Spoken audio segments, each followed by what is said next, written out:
Alright, this is a weekly love reading for Cancer the Crab.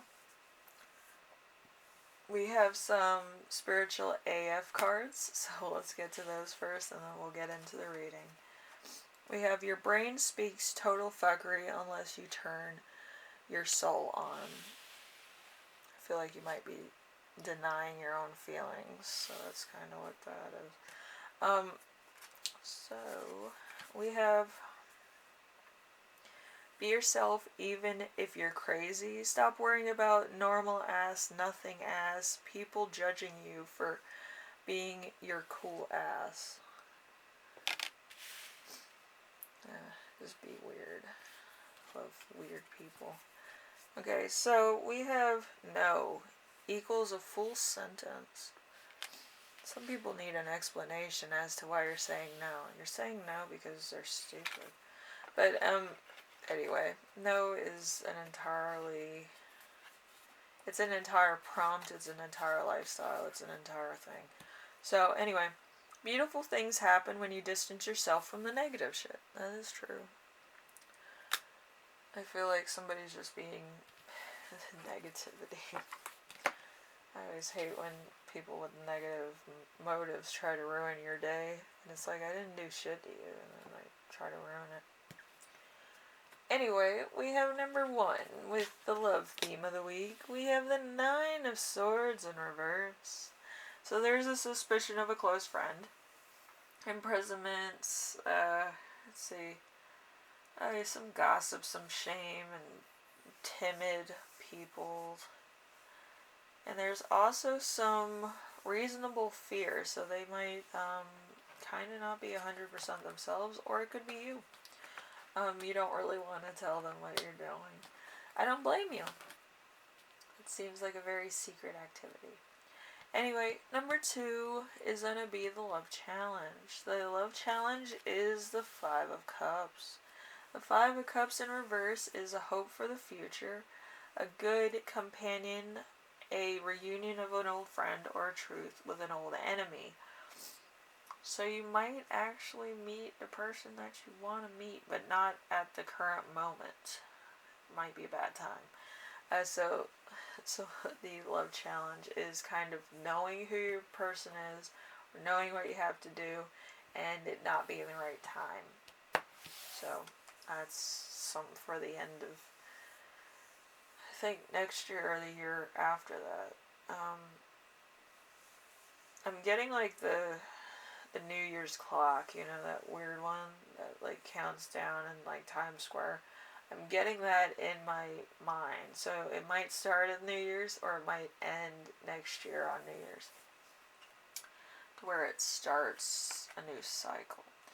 Anyway, number 3, we have your lesson. In this situation, we have the world. The world is perfection, Eden, fulfillment, the end of a path to wisdom. Spiritual life everlasting, a pleasant outcome, in some cases, what might be if other warnings are obeyed. There's high magic involved. So there's something here that you are making yourself. Usually high magic is your own energy working for you. So you feel confident, you feel intuitive, or you feel inspired, okay, by your own energies. That's what it is. So let's see. Number 4, we have their energy or their lesson. So this could be your current partner, or it could be your potential partner, I want to say. So we have the Queen of Pentacles. The Queen of Pentacles is extreme wealth, magnificence and grace, opulence, security, liberty, generosity, and intelligence. So this person could be very intelligent.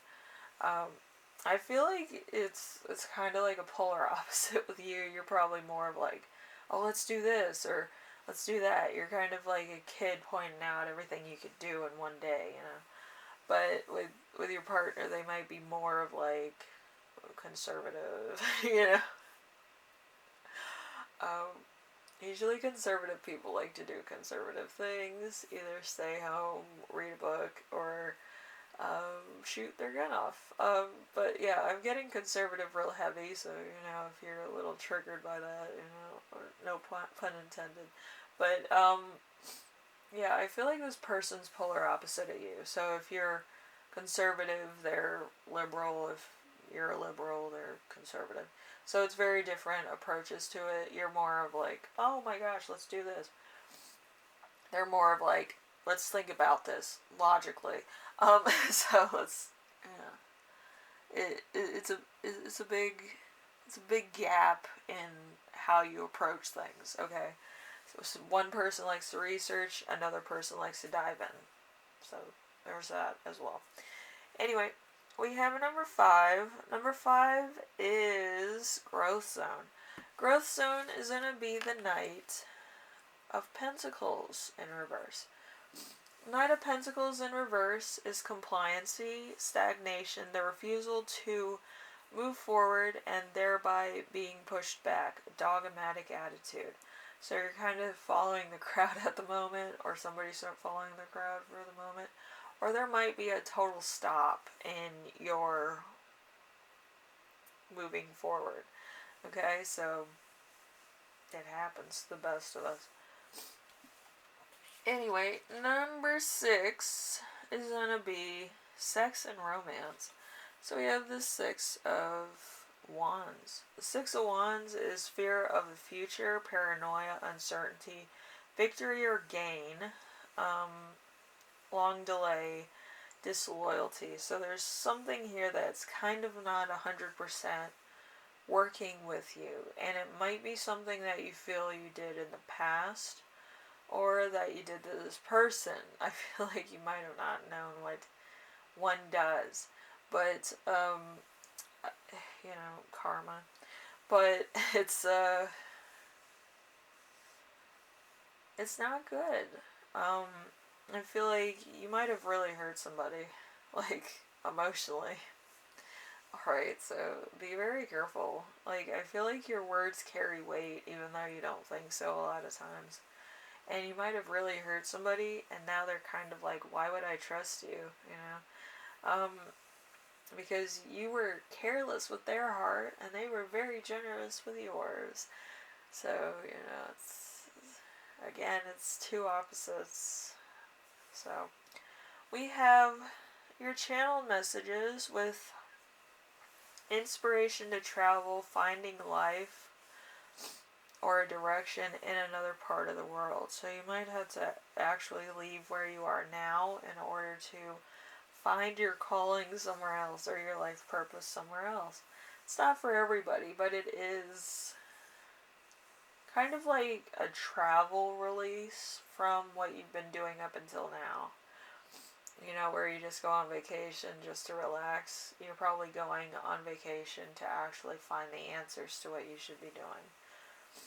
So, anyway, Cancer, I do have extra footage, which is writing prompts. Somebody asked me a question about writing prompts and what I usually write about in my journal, which is my spiritual journal or emotional journal or return journal.